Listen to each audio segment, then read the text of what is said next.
say, hey, hey, living like we're renegades.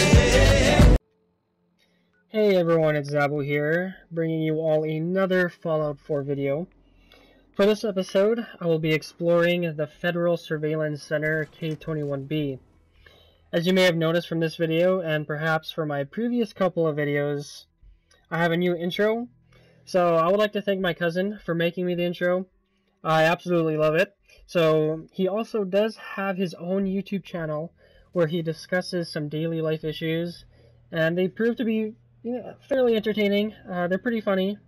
So I will leave his channel link in the description below, and I would highly recommend taking some time to check out his channel.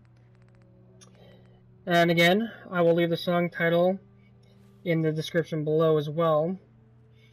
Additionally, I have a new friend who started his own channel with some Black Ops 3 content, so I will leave his channel link in the description below for those of you who are interested in the Call of Duty series or perhaps just first-person shooters in general.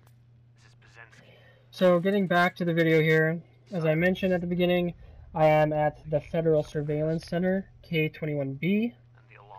Now, this particular location is in a place called the Glowing Sea, which is an area of the map that is emitting extremely high levels of radiation.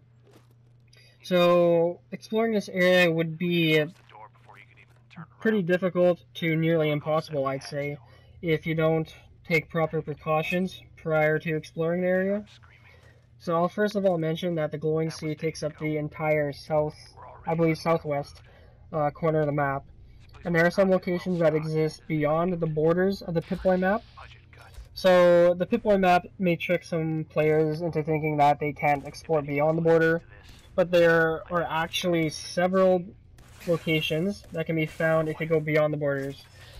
So the moral of the story here, don't be tricked by the borders, just go out and explore. And when you get to the point where you can't explore anymore, there will be a notification that pops up on the screen saying that you can't go that way. So when I first came across the Glowing Sea, I noticed that my radiation meter was going absolutely insane. So I fast traveled back to my settlement at Sanctuary Hills, which I will be making a tutorial of my current settlement in the near future, so I'll hopefully have that up within the next couple of days. So I'll try getting that up as fast as I can.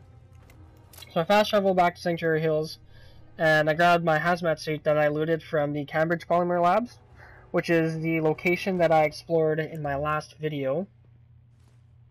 So the hazmat suit allows you to explore the Glowing Sea without having to worry about your radiation level.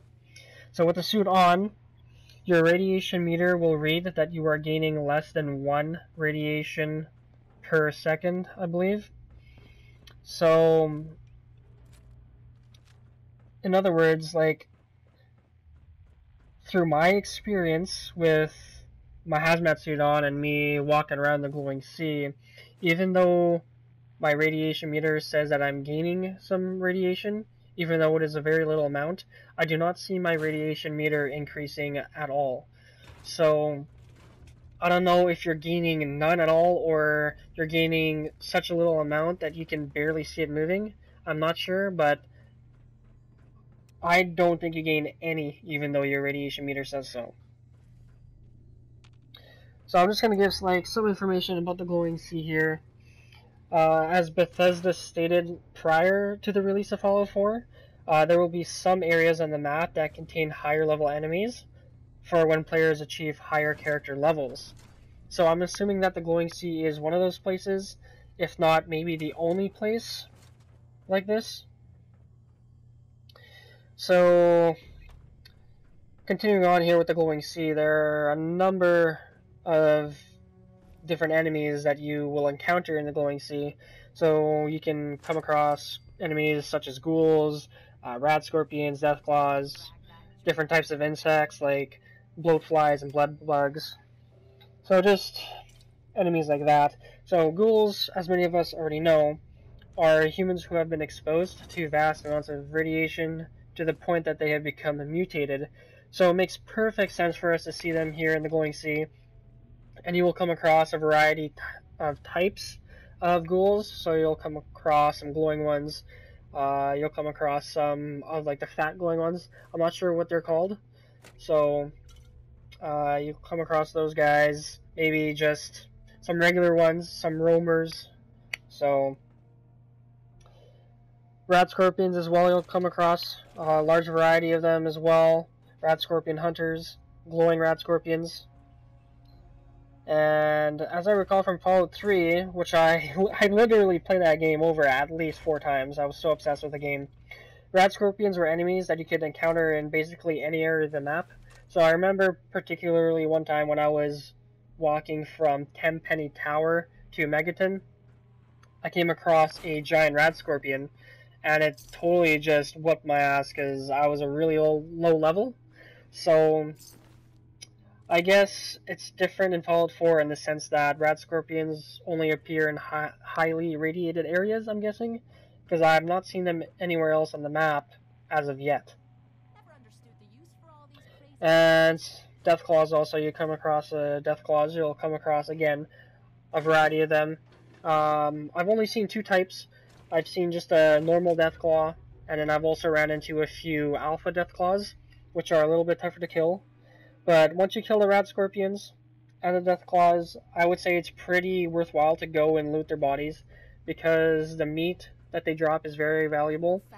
So each piece of meat is only 1 pound, and the rat scorpion meat is worth 55 caps, I believe, and the Deathclaw is 110, if I'm not mistaken. So here, as you can see, I find the X-01 Mark II power armor, and keep in mind here that I do not look up any information as to where to find certain items in the game, because I like to just go with the flow, as I like to say, and just enjoy the game solely on, like, by my own knowledge on my first run through. So when I came across the power armor here, I was totally surprised and so excited about it. And if you think about it, it makes perfect sense for Bethesda to place this rare power armor here, because it is a very remote location, you know, very hidden. So it's a good place for them to put it, and it's like an area of the map where only higher level characters can reach it. So achieving this power armor almost, to me anyways, makes it kind of seem like a trophy, so to speak. So here I'm just giving Kate some of my inventory so that I can move around more efficiently.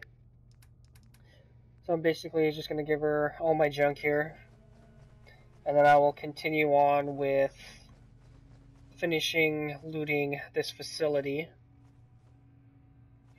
So in my opinion, it's very good to take a companion with you whenever you're exploring, because you can just take back so much more items back to your settlement. And yeah, it's very good. Here you come across a little book, so that permanently increases your stealth. So that's just a little bonus for those of you who come through here. Let's get this lock open. Nice. Some ammo, mostly. And as you saw more at the beginning of the video, there are some synths that you have to kill, and they can be pretty formidable opponents, I'd say.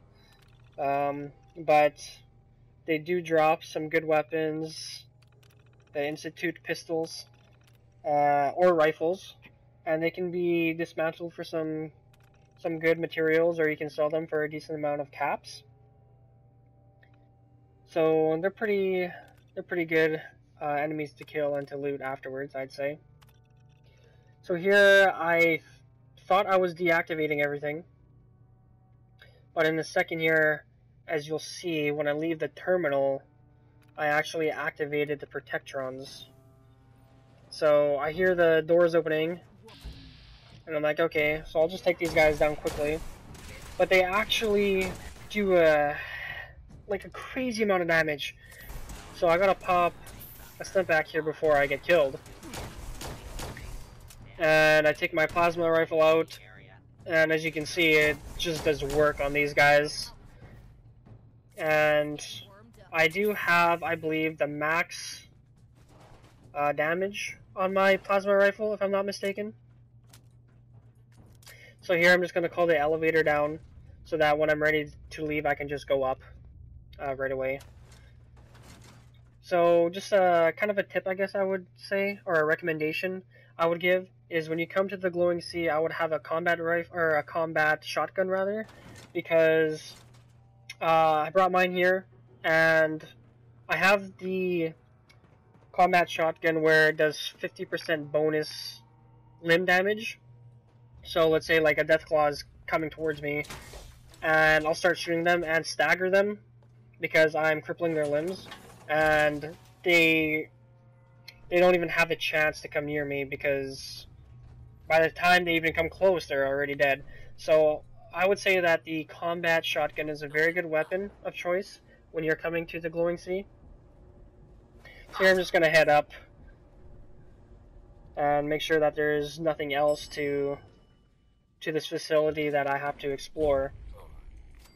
So that's basically going to wrap it up for this episode. Thank you very much for watching. If you enjoyed the video, don't be afraid to hit that like button and subscribe to my channel. It helps me out a lot, and I would greatly appreciate it. So thank you again for watching, and I will see you all in the next episode.